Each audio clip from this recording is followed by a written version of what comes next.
ఓం గం గణపతయే నమః. స్వర్ణలక్ష్మీ నమస్తే అస్తు. పరబ్రహ్మ స్వరూపిణి రాజ్యం దేహి ధనం దేహి సర్వకామాంచ దేహి మే.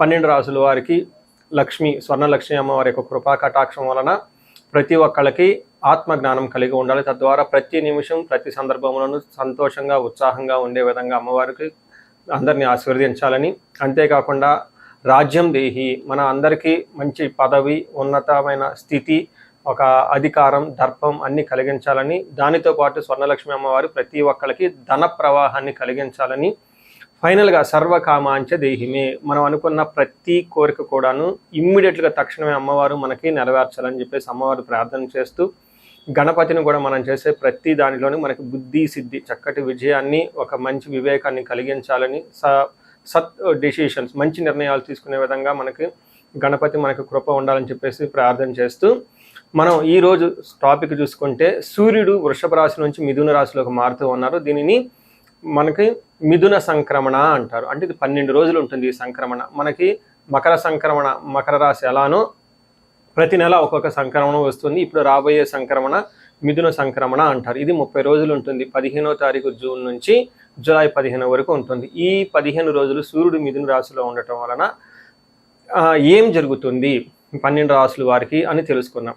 అయితే ముఖ్యంగా సూర్యుడు మారటం వల్ల సూర్యుడు ఎలాంటి విషయాల్లో మనకి ప్రభావాన్ని చూపిస్తాడని తెలుసుకుందాం. సూర్యుడు వచ్చేటప్పటికి ముఖ్యంగా 8 రకాలైన అంశాలపైన ప్రభావాన్ని చూపుతూ ఉంటారు.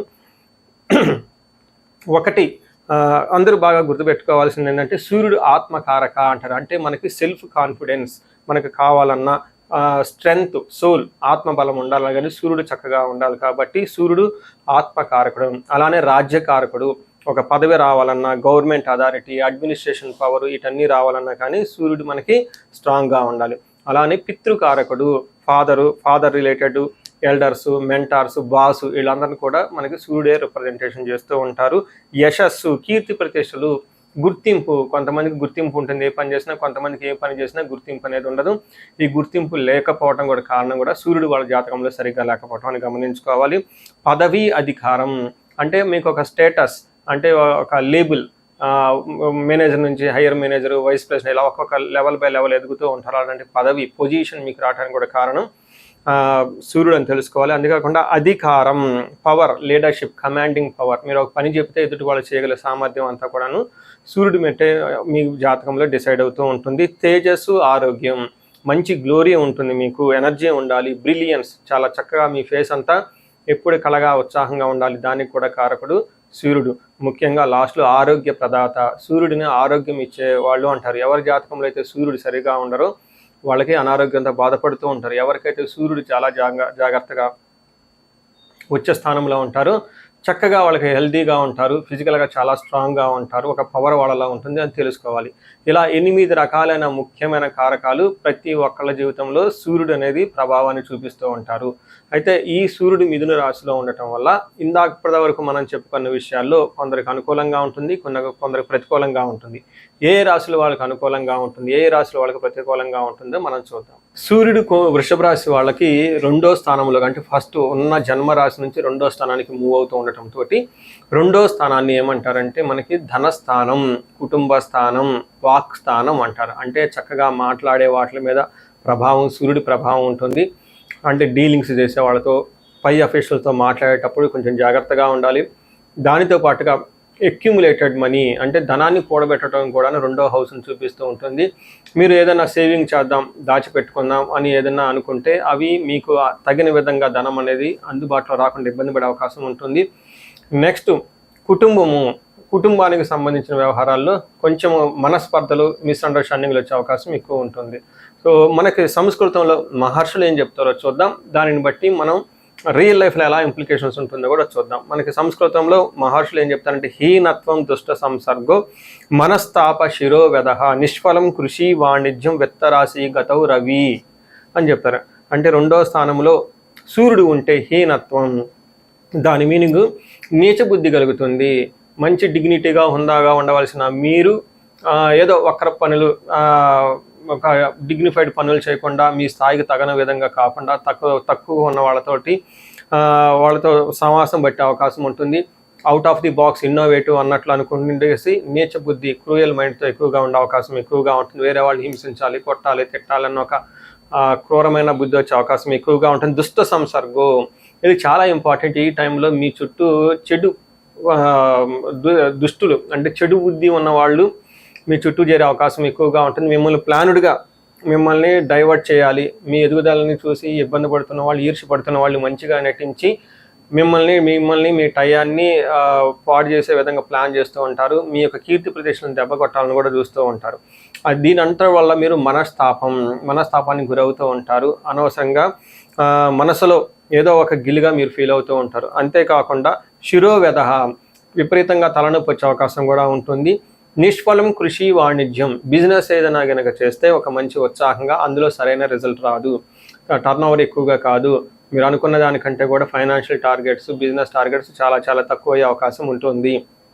ఇంకా ఎవరైనా కనుక వ్యవసాయం అగ్రికల్చరల్ కనుక చేస్తూ ఉంటే ఈ అగ్రికల్చరల్ కూడా దిగుబడి వాళ్ళకి అంత అనుకూలంగా ఉండదు. వాళ్ళ పండిన పంట అమ్మాలనుకున్నా కానీ సరైన గిట్టుబాట్ల ధరలు రావు అని చెప్పుకోవాలి. ఇంకా ఎవరైనా డాక్టర్స్ కానివ్వండి, లాయర్స్ కానివ్వండి, ఒక మేనేజర్ లెవెల్లో ఉన్న పొజిషన్లో ఉన్న వాళ్ళంతా కూడాను మీ యొక్క నిర్దేశించిన లక్ష్యాలు ఏవైతే ఉంటాయో అవి చేరుకోవటంలో కొంచెం ఇబ్బందులు పడే అవకాశం ఉంటుంది. సో చూశారు కదండి, సూర్యుడి వల్ల కొంచెం మీకు ఆటంకాలు కలిగే అవకాశం ఉంటుంది ఇందాక చెప్పుకునే విధంగా. వీటితో పాటుగా మీకు అన్ఎక్స్పెక్టెడ్గా 8th హౌస్లో సూర్యుడి దృష్టి ఉండటంతో అన్ఎక్స్పెక్టెడ్గా గొడవలు అవ్వటం, తర్వాత ఏమవుతుంది, గొడవలు ఇబ్బందులు పడే అవకాశం ఉంటుంది. అన్ఎక్స్పెక్టెడ్గా డిసీజ్ వచ్చేసి మళ్ళీ పోయే అవకాశం కూడా ఉంటుంది. సో సూర్యుడు మీకు 2వ స్థానంలో ఉండటం వల్ల కొంచెం జాగ్రత్తగా ఉండవలసిన పరిస్థితి ఉంటుంది ఈ రాశి వాళ్ళకి. సో మనం పరిహారాలు చూసుకుంటే సూర్యుడికి కొన్ని పరిహారాలు మీరు చేసుకునే పరిహారాలు కొన్ని ఉంటాయి. కొన్ని వచ్చేటప్పటికి బ్రాహ్మణ పండితులతో చేయించుకోవడం చాలా ముఖ్యం. కొన్ని క్షేత్ర దర్శనాలు కూడా చేసుకోవడం చాలా ఇంపార్టెంట్. ముందు ముఖ్యంగా మీవంతా సెల్ఫ్ రెమెడీస్ అంటారు, మీరంతా స్వయంగా చేసుకునే పరిహారాలు కొన్ని ఉంటాయి. అందులో ముఖ్యంగా చూసుకుంటే సూర్య నమస్కారాలు చేయడం చాలా ఇంపార్టెంట్. సూర్య అష్టకం చదవటము లేదా ఆదిత్య హృదయ స్తోత్రం చదవటం కూడా చాలా ఇంపార్టెంట్. ఎప్పుడైతే ఆదిత్య హృదయ స్తోత్రము, హనుమాన్ కార్యసిద్ధి మంత్ర 2 కలిపి కనుక చదువుకోగలిగితే ఇంకా చాలా మంచి రిజల్ట్ ఉంటుంది. సో ఇక్కడ ఆదిత్య హృదయ స్తోత్రంతో పాటు హనుమాన్ చాలీసా కానీ, హనుమాన్ కార్యసిద్ధి మంత్రం కానీ చదువుకుంటే ఇంకా చక్కటి మంచి రిజల్ట్ వస్తుంది. సో ఇవన్నీ మీరు చేసుకునే మీ వరకు మీరు చేసుకోవచ్చు. ఇంకా టెంపుల్స్కి వెళ్ళేసి అక్కడ నవగ్రహాల చుట్టూ తిరిగి గోధుమలు కనుక దానం చేయగలిగితే, సద్బ్రాహ్మణులకి సత్పురుషులకి చేయగలిగితే ఇంకా మీకు చక్కటి మంచి రిజల్ట్ వస్తుందని గమనించుకోవాలి. సో అది మీ వరకు చేసుకోగలుగుతారు. మీ ద్వారా కాకుండా కొన్ని సమస్య తీవ్రంగా ఉంటే పండితులను కలిసి లేదంటే మా ద్వారా అపాయింట్మెంట్ తీసుకొని జాతక చక్రం కూడా చేయించుకోవడం చాలా ఉత్తమం. ఇందులో ముఖ్యంగా సూర్యుడికి సంపూర్ణమైన శాంతులు చేయాల్సి ఉంటుంది. గ్రహశాంతి అంటారు. ఈ గ్రహశాంతిలో సూర్యుడికి జపాలు, దానాలు, తర్పణాలు, హోమాలు ఇవన్నీ చేస్తూ ఉండాలి. వీటితో పాటుగా ఇంకా మీ యొక్క ఇండివిజువల్ జాతకం చూపించుకోవడం చాలా ముఖ్యం. ఎవరికైతే మీ యొక్క ఇండివిజువల్ లైఫ్లో మీకు ఏజ్ 35 to 45 మధ్యలో ఉండి 40 years +or- ఉన్న వాళ్ళకి ఎక్కడైనా మీకు లైఫ్ స్టాగ్నేటెడ్గా అనిపించింది, అప్పటిదాకా సక్సెస్ఫుల్ ట్రాక్ రికార్డు ఉండి ఇక్కడ ఎందుకో ఆగిపోయారు, గ్రోత్ లేదని మీకు అనిపిస్తే ఒక్కసారి కాల్ చేసి అపాయింట్మెంట్ తీసుకోండి, మీ జాతకం చెక్ చేసుకోండి. నేను 35 to 45 ఏజ్ గ్రూప్ రీసెర్చ్ గ్రూప్గా చేస్తూ ఉన్నాను. చాలామంది పీపుల్ మిడ్ లైఫ్ క్రైసిస్ అని చెప్పేసి ఇక్కడ ఆగిపోతూ ఉంటారు. చాలామందికి డైవర్స్లు అవుతూ ఉంటుంది, సడన్గా కెరీర్లో బ్రేక్ వస్తూ ఉంటుంది. సో ఈ మిడ్ లైఫ్ క్రైసిస్ని మన ఆస్ట్రాలజీ, వేదిక్ ఆస్ట్రాలజీ ఎలా డీల్ చేస్తుంది, దాంట్లో ఏమేమి ఉంటాయి అని చెప్పి తెలుసుకోవచ్చు. ముఖ్యంగా జ్యోతిష శాస్త్రం ప్రకారం గ్రహ శాంతులు అని ఉంటాయి, గ్రహ దోషాలు అని ఉంటుంది. మీ యొక్క అంతర్దశలు తెలుసుకొని వీటిల్లో ఏదైనా ఒక గ్రహం దోషం ఉండటం అయితే మీరు స్టాగ్నేటెడ్ అయిపోతారు. దాన్ని ఎలా బయటకు రావాలని పరిహారాలు తెలుసుకోవాలి. వీటితో పాటుగా మీకు ఏమైనా శాపాలు ఉంటే, పితృశాపం, కాలసర్ప దోషము, ఇలా మాతృశాపం, స్త్రీ శాపం, ఏమైనా యాక్టివ్గా శాపాలు ఉన్నాయా, ఈ శాపాలు ఉండటం వల్ల కూడాను మీరు లైఫ్లో గ్రోత్ లేకుండా ఆగిపోయే అవకాశం ఉంటుంది. సో ఎవరికైనా సరే ఎలాంటి ప్రాబ్లం ఉన్నా, ధనానికి ఇబ్బంది పడిపోతూ ఉంటే స్వర్ణలక్ష్మి విశేష హోమం చేయించుకోండి. మీకు వీసా స్టాంపింగ్, H1B, లైక్ ఎక్కడన్నా